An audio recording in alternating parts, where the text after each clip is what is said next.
پرانے زمانے میں بنی اسرائیل کا ایک بادشاہ تھا جو کفر کے ساتھ ساتھ نہایت ظالم بھی تھا۔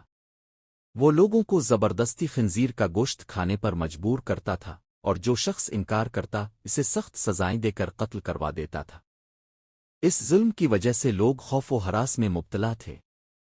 اسی زمانے میں بنی اسرائیل کا ایک بہت بڑا عابد اور نیک بزرگ تھا۔ لوگ اس کے مرتبے، تقوی اور فضیلت سے خوب واقف تھے اور اس سے بے حد محبت کرتے تھے۔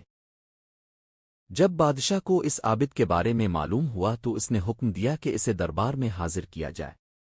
لوگ یہ سن کر پریشان ہو گئے اور نہیں چاہتے تھے کہ اس نیک بزرگ کو بادشاہ کی طرف سے کوئی تکلیف پہنچے۔ راستے میں بادشاہ کے ایک سپاہی کو اس عابد پر ترس آ گیا۔ اس نے عابد سے کہا، اب ایک بکری کا بچہ ذبح کر کے مجھے اس کا گوشت دے دیں۔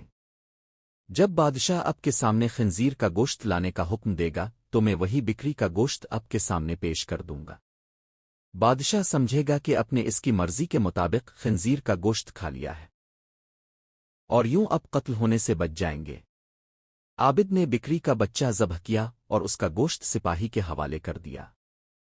جب عابد کو بادشاہ کے سامنے لایا گیا تو بادشاہ نے حکم دیا، خنزیر کا گوشت لایا جائے۔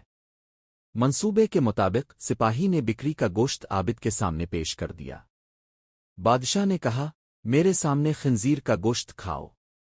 عابد نے صاف الفاظ میں کہا، میں ہرگز حرام گوشت نہیں کھاؤں گا۔